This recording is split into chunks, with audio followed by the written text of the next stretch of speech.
Shalom, my name is Yeshua Yaakov Ben Avraham, and I'm making this video from Jerusalem. Let me just see and check the volume here and see that we have the volume all the way up. Okay, let's see. Volume was not up. Good thing I checked it. Shalom, I'm Yeshua Yaakov from Jerusalem. I'm making this video about really the culture crisis of man and mankind.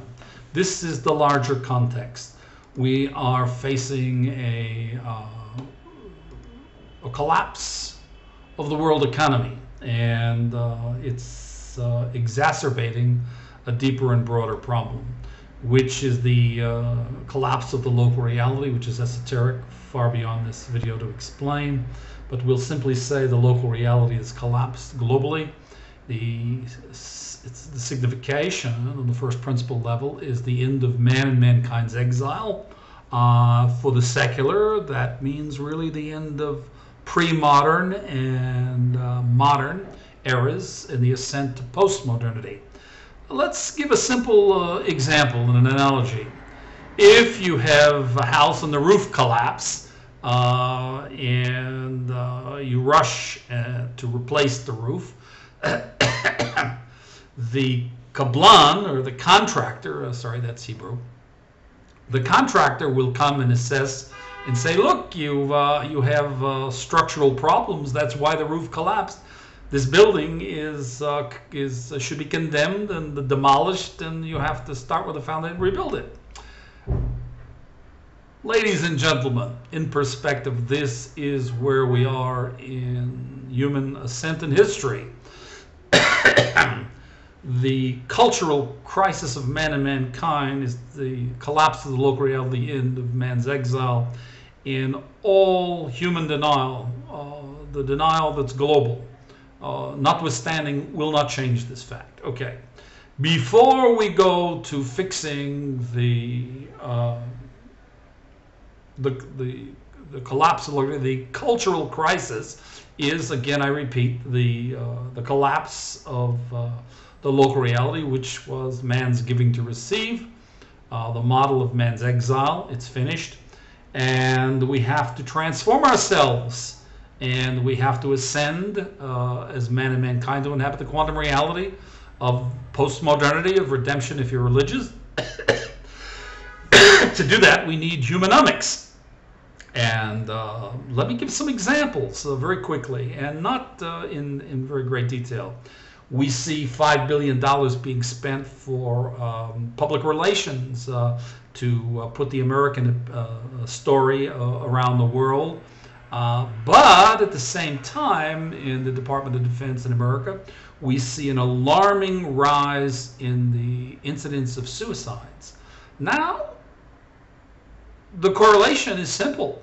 If the Hasbara, sorry, that's PR, spin, it's called, let's see, the rubric it goes under in the DOD under the budget is strategic communications, which is spin, okay? It's the American point of view, okay? And it has some basis in legitimacy.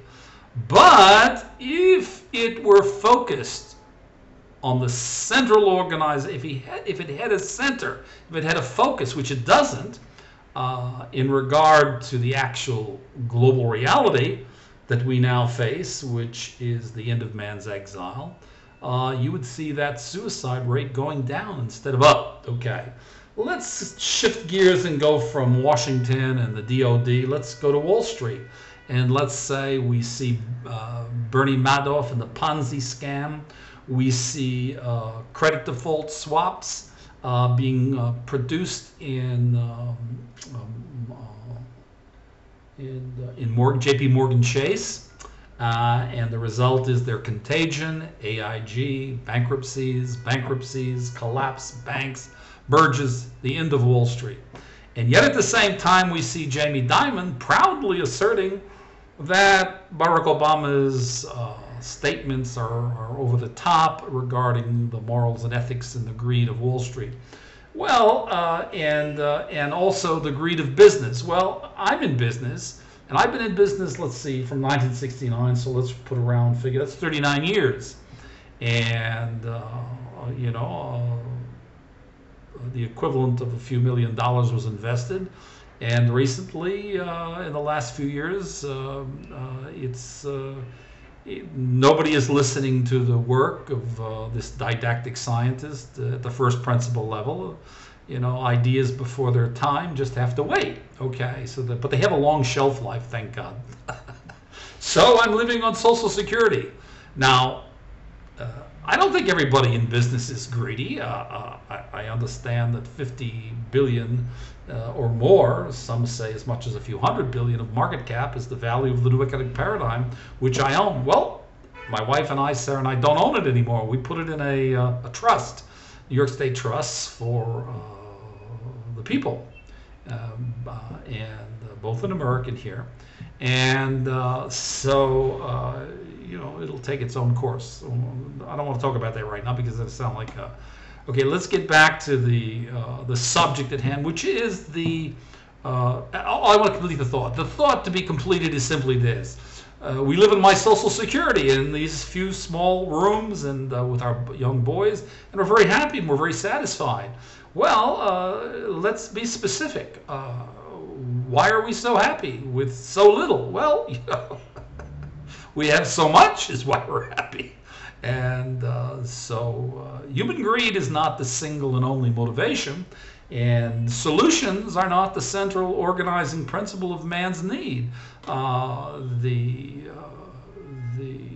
closeness to God and the mysteries that we stand in awe of the Creator, well, he in his infinite compassionate wisdom and mercy has brought the end of man and mankind's exile. Now that's really something.